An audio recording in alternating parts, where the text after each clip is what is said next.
What is up, guys? So with the Arrowverse back after a month-long hiatus, the top 10 Arrowverse moments of the week are back as well, with this week's top 10 Arrowverse moments of the week being week 10. As you can tell by the thumbnail, Black Lightning is included on this list, even though he's technically not in the Arrowverse yet. I'm including him on the list. I mean him. By him, I mean the show. I'm including the show on the list because first of all, it's a DC show on the CW, so it's bound to be in the Arrowverse eventually. And second of all, because of Black Lightning, Legends of Tomorrow isn't on, it'll be more difficult for me to find 10 moments to put on this list from just 3 shows because Legends of Tomorrow isn't on.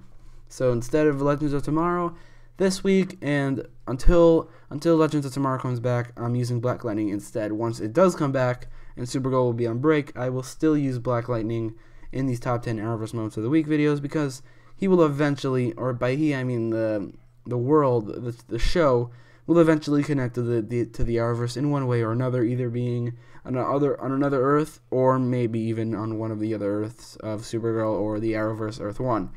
But with all that in mind, let's get into the top 10 Arrowverse moments of the week, week 10. Number 10 is the Batman reference on Arrow. In this episode, Jerry Bertinelli, being the Huntress's cousin, was trying to contact the Green Arrow to help him deal with Caden James and his old criminal Cabal. In doing so, when he actually manages to contact him, he says, and I'm not quoting here, it's a paraphrase, but he says, "You're a hard man to find. Do you ever think about getting a website or maybe a signal in the sky with the silhouette of an arrow in it?" That is obviously a reference to the bat signal, because Batman has a signal in the sky that Commissioner Gordon always puts up whenever he needs Batman's help, and the light has a bat in it, and now here Jerry Bertinelli is telling Green Arrow to get something similar. I like this moment because it's a Batman reference, and I love Batman references. I love Batman references so much. Although this is a more minor Batman reference, it's still a Batman reference, which is always welcome. Number 9 is on Supergirl, when Rain is told that there are other world killers.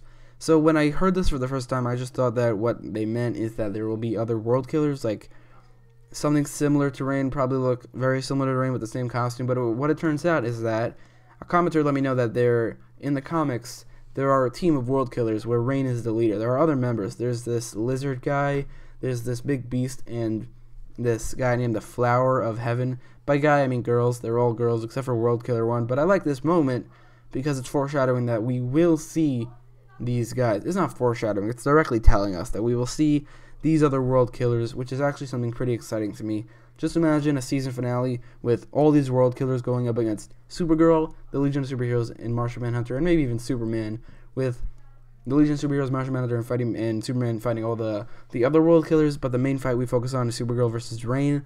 That's just a really great concept for a season finale. That's something that might be one of the best season finales ever in the Arrowverse, if it's done right. So the fact that we're told that there are other world killers, it gets me excited for the rest of the season. Number 8 is Anissa discovers her powers on Black Lightning. So in this episode, at the end, Anissa is having this sort of minor PTSD from when she was kidnapped, and while that's happening, she breaks the sink, and you see her hand glow red. So that is her powers, and in the comics, her power is that she can control the density of herself and also stomp on the ground to create thunder, which is not thunder, like a big boom, which is why her name is Thunder.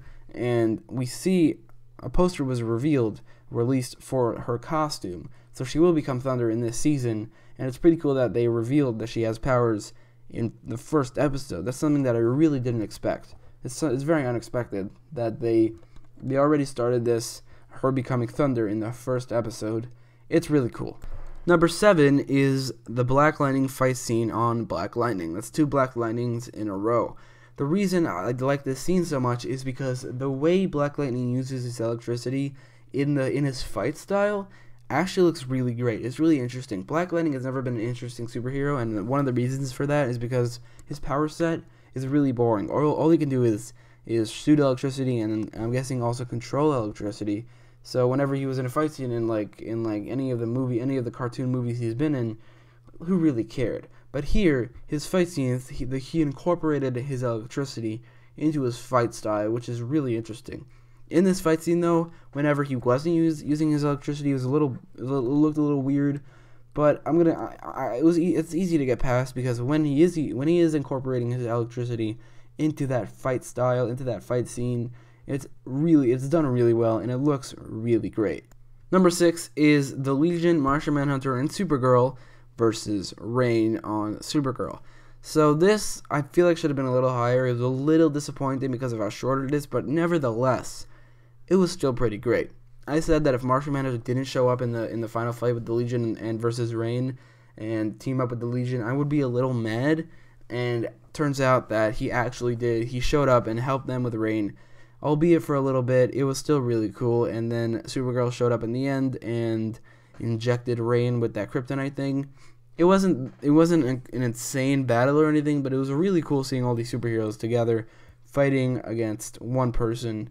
It could have been a little better again. It could have been higher on the list, but nevertheless, it was still a pretty great fight scene, and it was a pretty great scene. Just seeing the Legion, Supergirl, and Martian Manhunter team up, it was pretty awesome. Number 5 is the Criminal Cabal surrounds Green Arrow on Arrow.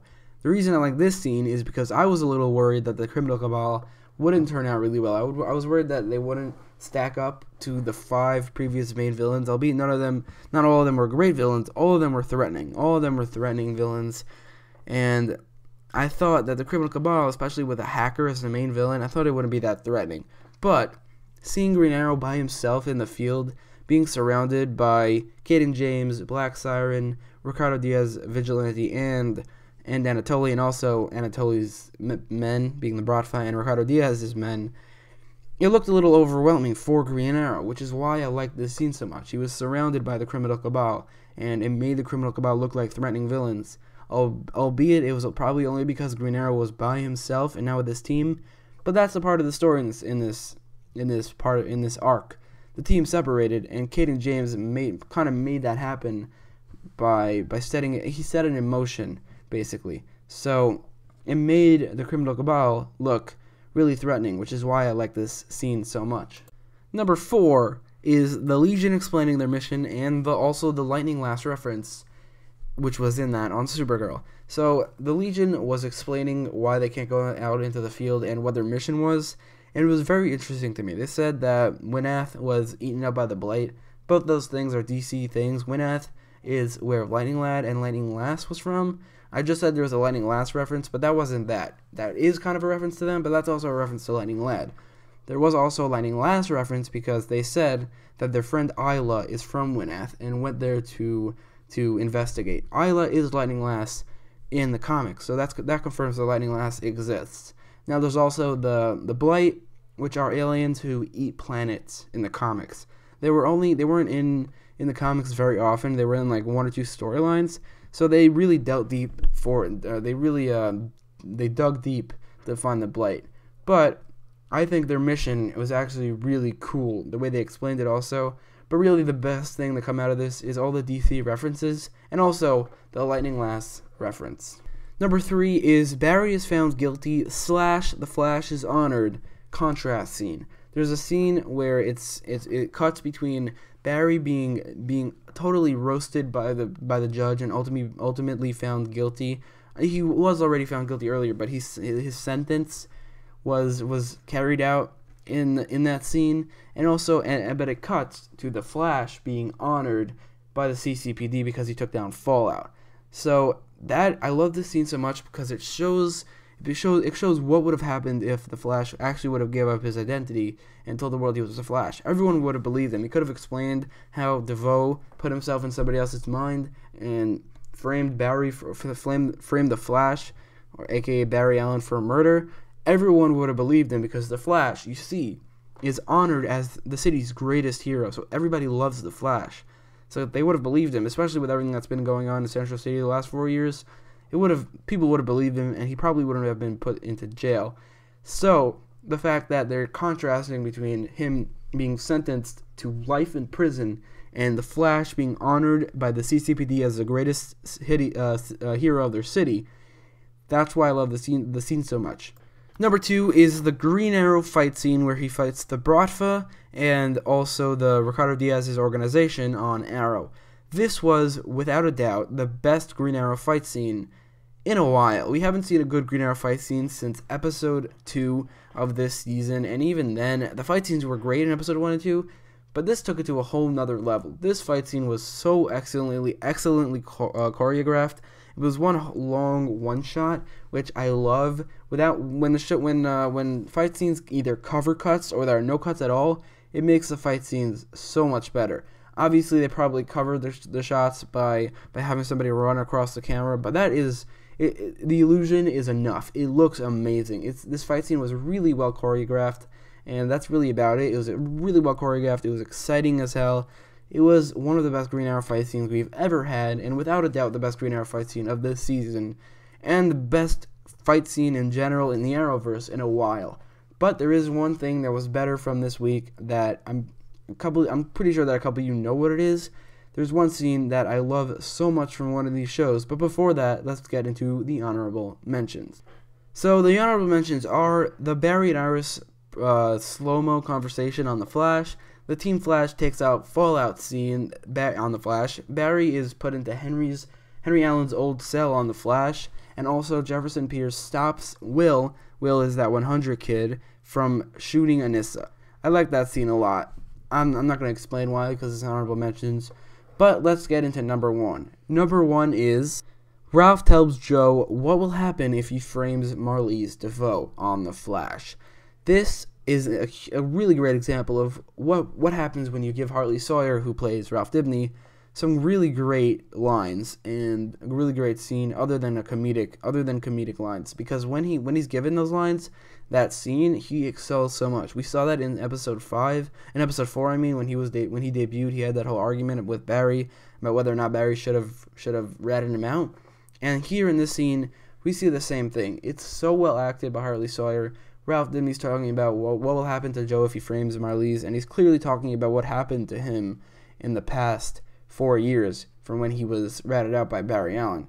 And it's just so well acted. And also the fact that Joe actually listens to him and doesn't plant the evidence doesn't frame Marlize in the end. He actually listened to him, which is really unprecedented in these shows. And as good as the Green Arrow fight scene was, I couldn't help but put this at number 1. And it's crazy because in week 4 of this series, number 1 was the Ralph Dibny and Barry Allen argument.